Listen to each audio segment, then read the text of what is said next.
भारत ने किस पड़ोसी देश को खेल के बुनियादी ढांचे के लिए 440 मिलियन डॉलर सुविधा प्रदान किए कि भाई आप खेलों को आगे बढ़ाइए, हम आपको पैसा देते हैं। 40 मिलियन डॉलर दिया है भारत ने अपने पड़ोसी देश को।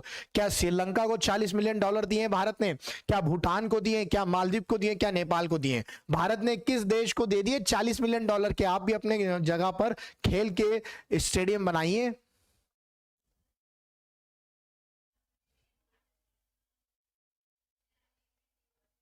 हाँ, राष्ट्रपति ले लो, मैंने प्रमुख बोल दिया, लो प्रेसिडेंट। ठीक है, चलो अगला बताओ, लाइक एंड शेयर करें। मालद्वीप आएगा बेटा, मालद्वीप। मालद्वीप, मालद्वीप को भारत सरकार ने 40 मिलियन दिए।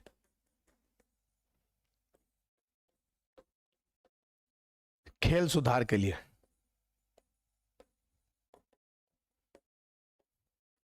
कितने दिए? 40 मिलियन। ये आपको याद रखना कितने। अच्छा, मालदीव की राजधानी है माले। माले क्या है? राजधानी है। मालदीव क्षेत्रफल की दृष्टि से एंड जनसंख्या की दृष्टि से एशिया का सबसे छोटा।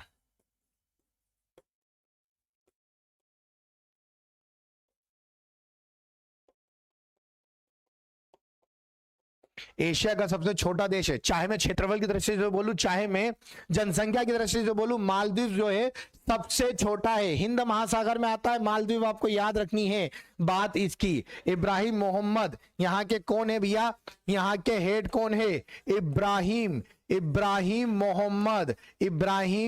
मोहम्मद आपको याद रखना है। इब्राहिम मोहम्मद सोली करके क्या है, यहाँ के हेड हैं। ठीक है, इब्राहिम मोहम्मद सोली, चाहे आप उनको प्रमुख बोल दो। ठीक है, इब्राहिम मोहम्मद कहाँ के भैया? मालद्वीप के। कहाँ के हैं? मालद्वीप के, आपको याद रखना है। मालद्वीप एक द्वीपीय देश है। ये क्या है? द्वीपीय देश है। कहाँ आता है? हिंद महासागर, इंडियन ओशन में मिलेगा आपको ये द्वीपीय देश। कहां मिलेगा? हिंद महासागर में। चलिए, हाँ इजिप्ट का नाम अब मैं क्या करूं, इजिप्ट का नाम अलग है, उनकी राजधानी का नाम भी अलग है। इजिप्ट को इंग्लिश में इजिप्ट बोलते हैं, हिंदी में मिस्र बोलते हैं। इजिप्ट की राजधानी को इंग्लिश में कैरियो बोलते हैं और हिंदी में काहिरा कहते हैं। ठीक है, नील नदी का वरदान है, कोई बात नहीं। मालदीव आपको याद रखना है, हिंद महासागर में आता है। ये सारी जानकारी इनको दी है अपन ने 40 मिलियन। ठीक है, खेल सुधार के लिए। चर्चा में रहा द डोइटिंग झील किस नदी से संबंधित है? The famous daunting lake is related to. Daunting lake कहाँ है? राइन, नील, अमेजन या ग्यांगजी? ये डॉन्टिंग लेक झील कहाँ है? बढ़िया, जल्दी से जानकारी बताइए आपको। लाइक एंड शेयर करें दोस्तों, फटाफट लाइक एंड शेयर करें। भैया आपको इस बार 6 से ऊपर जाना है, कल 6 रह गए थे। थोड़े से हमारी भी रिक्वेस्ट ध्यान रखा करो, फटाफट अपने अपने स्टेटस पे शेयर कर दीजिए। थैंक यू बेटा रमाशंकर, आपका प्रणाम स्वीकार हो चुका है। चलिए अब आंसर दीजिए। यांगजी याद है? यांगजी। अब ये कहां आती है? चीन में आती है। अब दोस्तों ये डॉइटिंग झील या डॉन्टिंग झील इतनी फेमस क्यों है, मैं आपको बता देता हूं। देखिए ये यांगजी रिवर पे है डोंगजिंग लेक। अब मैं आपको पहले बता देता हूं, डॉन्टिंग लेक जो है मीठे पानी की झील है, मीठे पानी की झील। ठीक है, और यहां विशेष प्रकार की वेल है। यहां क्या आपको मिलेगी? विशेष प्रकार की वेल मछली मिलेगी, आपको याद रखना विशेष।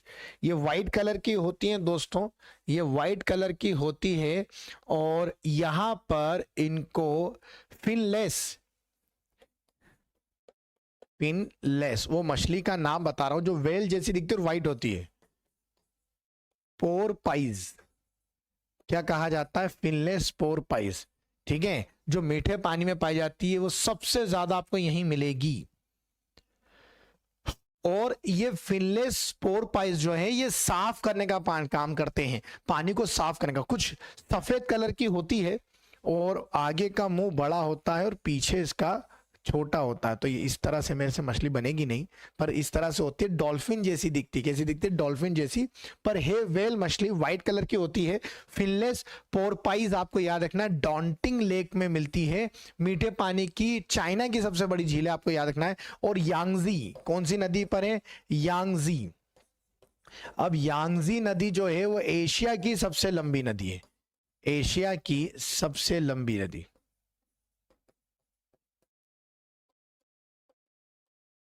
यांगजी एशिया की सबसे लंबी नदी में मिलती है डॉन्टिंग लेक। और डॉन्टिंग लेक में क्या मिलता है? फिनलेस पोरपाइज, आपको याद रखना है, फिनलेस पोरपाइज। ये डॉल्फिन वेल से संबंधित एक जलीय जीव है जो पर्यावरण को साफ रखने में सबसे अहम भूमिका निभाता है, मीठे पानी में पाया जाता है, ये आपको याद रखना है। गुड मॉर्निंग भैया, गुड मॉर्निंग, याद रखेंगे। आप लोग फिनलेस पोरपाइज लिखोगे तो आपको वो चित्र आ जाएगा गूगल पे। चलिए, भारत से मैं आपके लिए क्या दिया हूं, तो भैया भारत जो कल गणतंत्र को ठीक है स्थापित करेगा भैया। चलिए, चर्चा में रहा हक्कू पत्र क्या है? हक्कू पत्र, व्हाट इज द हक्कू पत्रा विच हैज बीन डिस्कशन। एक तरह का दान पत्र है हक्कू पत्र, भूमि स्वामी दस्तावेज है, सरकारी बॉन्ड है, या फिर इनमें से कोई नहीं? जल्दी बता दीजिए क्या आंसर होना चाहिए। चलिए लाइक एंड शेयर करते चलिए, लाइक एंड शेयर करते चलिए। मजेदार सेशन चल रहा है और लगातार प्रश्नों का सिलसिला आपके सामने रखा जा रहा है। ये क्या है? भूस्वामी दस्तावेज है। प्रधानमंत्री ने कर्नाटक के गांव में ये लोगों को बांटा है, ये आपको याद रखना है। हक, इसको हक्कू, हक्कू मतलब हक पत्र बोल सकते हैं। हक पत्र, हक पत्र का मतलब है भाई भूस्वामी, भूस्वामी हो गए आप भूमि के, ठीक है। हक्कू पत्र जो है कर्नाटक में बांटा गया है। एक वहां पर बंजारा समुदाय, बंजारा, बंजारा समुदाय कहां का है? कर्नाटक का एक बंजारा समुदाय है, लंबानी, क्या नाम है इसका? लंबानी। इन्हें पीएम ने मतलब प्रधानमंत्री ने हक्कू पत्र दिए, हक्कू पत्र बांटे। क्या करा इन्हें? हक्कू पत्र बांटे, मतलब उनको भूस्वामी दस्तावेज देने का। अब इसके वो स्वामी बन गए, ठीक है, ये आपको याद रखना। अब वो जमीन को खरीद और बेच सकते हैं। हक्कू पत्र याद रखेंगे, हक्कू पत्र, ये हक्कू पत्र जमी। तो आपको जब भी पूछा जाए यार ये हक्कू पत्र क्या है, तो आप बोलेंगे भूस्वामी, भूस्वामी पत्र, मतलब जमीन का हक आपको मिल जाएगा। कहाँ बांटे गए भैया? कर्नाटक में बांटे गए। कर्नाटक के सीएम पूछूं तो बसव, बसव राज बोम्बाई। और यहाँ के राज्यपाल पूछूं तो आप सभी को मालूम है, ठीक है, थावर चंद, थावर चंद गहलोत, ठीक है। इसके बाद यहाँ की राजधानी पूछूं तो राजधानी आप सभी को मालूम है बेंगलुरु। क्या आएगा? बेंगलुरु। क्या राजधानी आ जाएगी? बेंगलुरु। और बेंगलुरु को क्या कहते हैं भैया? अंतरिक्ष शहर कहा जाता है बेंगलुरु को, क्योंकि इसरो यहीं पर है। आपको याद, वर्टिकल गार्डन में कहाँ शुरू हुआ? बेंगलुरु में शुरू हुआ, ये आपको याद रखना है, ठीक है। चलिए, थावरचंद गहलोत और बसवराव बोम्बाई, बहुत बढ़िया। किसे शूटिंग विश्व कप 2023 का प्रशासक नियुक्त किया गया? शूटिंग विश्व कप 2023, ठीक है, ISSF का वर्ल्ड कप 2023 में कहां होगा? बहुत बढ़िया क्वेश्चन है। 22 में तो ये मिश्र में हो चुका है। AK सिकरी साहब को नियुक्त किया गया कि अगर भाई शूटिंग वर्ल्ड कप के नाम पर जितना पैसा लिया जाता है ना भारत सरकार में, कि वर्ल्ड कप आयोजन चल रहा है और उसमें बहुत धांधली होती है, तो सिकरी साहब को प्रमुख बनाया गया है। किसको बनाया गया भैया? सिकरी साहब को प्रमुख बनाया गया है, ये आपको याद रखना है, ठीक है। सुखविंदर सिंह नहीं है, राम नरेश ठाकुर नहीं है, और ना ही राजेंद्र लोहड़ी है। AK सिकरी कौन आएगा भैया? AK सिकरी साहब को बनाया बनाया गया है और आपको बड़े हर्ष के साथ बताने में मुझे गर्व महसूस हो रहा है कि ये कहाँ होगा। ठीक है, इंटरनेशनल शूटिंग स्पोर्ट्स फेडरेशन का वर्ल्ड कप 2023 में कहाँ होगा? भारत में होगा। कहाँ होगा? भारत में होगा, ये आपको याद रखना है। और प्राउड फील हो रहा है ये बताते हुए कि ये भारत में कहाँ होगा? भारत में होगा, भोपाल में, क्योंकि अपने इंदौर में होना, मतलब अपने मध्य प्रदेश में होगा। कहाँ होगा? भारत में भी ये भोपाल में होगा, ये आपको याद रखना है। कब शुरू होगा दोस्तों? 20 मार्च को शुरू होगा। कब शुरू होगा? 20 मार्च को। 2022 में ये कहाँ हुआ था? हमने आपको बताया था, ये मिस्र में हुआ था, याद रखेंगे। ये तो सारे जहां से अच्छा हिंदुस्तान हमारा, भाई सीधे से याद रखना है। AK सिकरी साहब हैं, आपको याद रखना है। 20 मार्च से भोपाल में, भारत के भोपाल में ISSF शुरू होने वाला है, उसका वर्ल्ड कप शुरू होने वाला है। अब मैं आपको बता दूं भाई, ISSF की स्थापना 1907 में हुई थी। ठीक है, ये कहाँ हुई थी? म्यूनिक। अब ये म्यूनिक कहाँ आता है? म्यूनिक आता है जर्मनी में। कहाँ आता है? जर्मनी में। ठीक है, इंटरनेशनल शूटिंग स्पोर्ट्स फेडरेशन।